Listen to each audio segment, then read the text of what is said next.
पर आपने मौका दिया है बोलने का, इसके लिए बहुत बहुत धन्यवाद सभापति महोदय। आज सत्ता पक्ष और विपक्ष के लोग इस चर्चे में लगे हैं कि अनुपूरक बजट पर क्या बोलना चाहिए। मैं तो जानना चाहता हूं सरकार से कि विगत 8 साल से आप सत्ता में आए हैं, तो सत्ता में आने से पहले आपने वादा किया था कि जब हमारी सरकार बनेगी तो 2 करोड़ लोगों को मैं रोजगार दूंगा हर साल। उसके बारे में मंत्री जी को जवाब देना चाहिए। 3 महीना नहीं, हम लोग बदलने वाले नहीं हैं। जो काम हुआ है देश में, जो लोगों के बीच में वादा किया गया है, उस पर बात करना चाहते हैं। आप अपनी बात कहिए जी। हम लोग हाउस में आए हैं जनता के बदौलत जी। और आने वाला 2024 होगा सर, फिर हम लोग को जनता से वोट लेना है, तो हम लोग कितना झूठ बोलेंगे। अब जाएंगे जनता को तो हम बोलेंगे ना भाई कि 2-2 करोड़ सालाना। अब 10 साल का हिसाब आप दीजिए। माननीय मंत्री जी, बेरोजगार लोगों के लिए आपने केंद्रीय जितने भी संस्थान है, आपको चाहिए था कि सभी से डिमांड करना कि कहां-कहां वैकेंसी खाली है। हमारे बच्चे बेरोजगार होकर दिल्ली, पटना, दौलताबाद जा रहे हैं, उसके लिए ईमानदारी से काम होनी चाहिए। सभापति महोदय, उन्होंने कहा था कि जब हमारी सरकार बनेगी तो मैं प्राइवेट नहीं करूंगा, रेलवे को प्राइवेट नहीं करूंगा। प्रधानमंत्री जी का भाषण है, लेकिन आज क्या हो रहा है? आज रेलवे को भी प्राइवेट किया जा रहा है, प्लेटफार्म बेचा जा रहा है, टेलीफोन को प्राइवेट किया जा रहा है। उतना ही नहीं, मेरे संसदीय क्षेत्र में आयुध फैक्ट्री था, अब आयुध फैक्ट्री को भी प्राइवेट कर दिया जा रहा है। सवाल है माननीय सभापति महोदय, मैं मंत्री जी से जानना चाहता हूं कि आपने जो वादे किए, तो यह अनुपूरक बजट तो उसी हिसाब से लाना चाहिए था कि हमारे जो बेरोजगार बच्चे हैं उनको रोजगार कैसे दे, जो हमारे देश की संपत्ति है उसको बचा के रखना है, या नहीं कि बेच देना है। सभापति महोदय, आज हमारे देश के सामने भारतीय रुपया 84 रुपया और $1 का दाम है। उस समय जब सरकार आपकी बनी थी, उस समय 64 रुपया।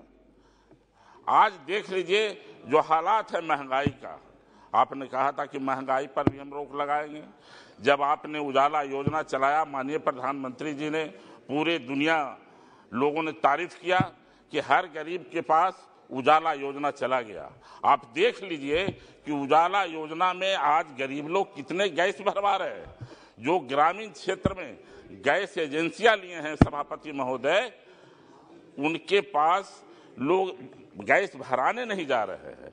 उसका सर्वे होना चाहिए। मैं मंत्री जी से जानना चाहता हूं कि उन गरीबों को आपने सालाना महीनेवारी देख लीजिए कि उस समय 460 रुपया गैस था, तो लोगों ने 1 महीना 2 महीना भराया। आज गैस का कीमत 1200 रुपये तक चला गया। आप आज गरीब के पास गैस नहीं है, फिर गरीब लोग देख रहे हैं कि लकड़ियां चुन चुन कर खाना बना रहे हैं, तार के पेड़ से जलावन निकाल रहे हैं, जो सूखे पेड़ हैं उससे जलावन निकाल के घर में खाना बना, तो उनका आंख आज भी खराब हो रहा है। इसलिए माननीय प्रधानमंत्री जी या मंत्री जी जब जवाब देंगे तो महंगाई पर भी लोगों को जवाब देश के सामने रखना पड़ेगा। 2024 है, सिर्फ सबके लिए है। हम लोग का तो बचाव तभी होगा जब माननीय मंत्री जी जवाब में कहेंगे कि हम महंगाई को रोकेंगे। आज सभापति महोदय, हम समझते हैं कि बिहार पिछड़ा राज्य है। बिहार नहीं, बहुत है, उड़ीसा है, कई राज्य हैं।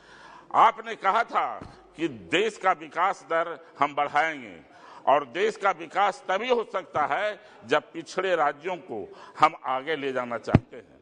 तो पिछड़े राज्यों के लिए आपने कई राज्यों को विशेष राज्य का दर्जा भी दिया, लेकिन बिहार लगातार मांग कर रही है विशेष राज्य के दर्जे का, लेकिन आपने अभी तक विशेष राज्य का दर्जा नहीं दिए। मैं माननीय मंत्री जी से कहना चाहूँगा कि जो पिछड़े राज्य हैं, जिस तरीके आपने पहले राज्यों को आपने पिछड़ा राज्य के विशेष राज्य का जहां जहां दर्जा दिया, उसी तरीके से बिहार में भी पिछड़े राज्य विशेष राज्य का दर्जा देकर जहां की औद्योगिकरण बढ़े, इसके लिए आप काम करिए। मैं यही कहना चाहता हूं कि हर गरीब को पक्का मकान देने का भी आपने वादा किया था कि 2022 तक हर गरीब के छत का इंतजाम मैं करूंगा। लेकिन आज देश दुनिया हम लोग घूम रहे हैं, गांव में घूम रहे हैं, क्षेत्र में जा रहे हैं, गरीब के पास आज भी गरीबी वही हालत है। आज भी इंदिरा आवास की जो बनना चाहिए था आज गरीबों को बीच नहीं मिल रहा है। प्रधानमंत्री आवास कांग्रेस एक साथ चले गए। चलिए तो मैंने आपको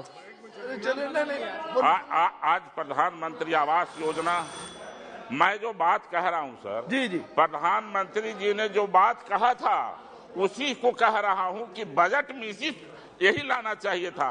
आज गरीबों के पास मकान नहीं है, पक्का मकान बनवाने का भी इंतजाम सरकार को करना चाहिए। उतना ही नहीं सभापति महोदय, आज किसानों को खाद नहीं गांव में मिल रहा है। आज 37% बिहार से मैं आता हूं, बिहार में अभी यूरिया मात्र 37% सप्लाई हो रहा है। आज किसान परेशान है। आप कहते हैं कि राज्य सरकार जमाखोरी करा रही है, लोग प्रचार करा रहे हैं, लेकिन मैं जानना चाहता हूं सरकार से कि आज पूरे देश में कितने राज्यों को आपने किस रूप में आपने यूरिया का आवंटन किया, इस सरकार को बताना चाहिए। लगातार किसान परेशान है। सभापति महोदय, यही बात कहकर मैं अपनी बात को समाप्त करता हूं। बहुत बहुत धन्यवाद।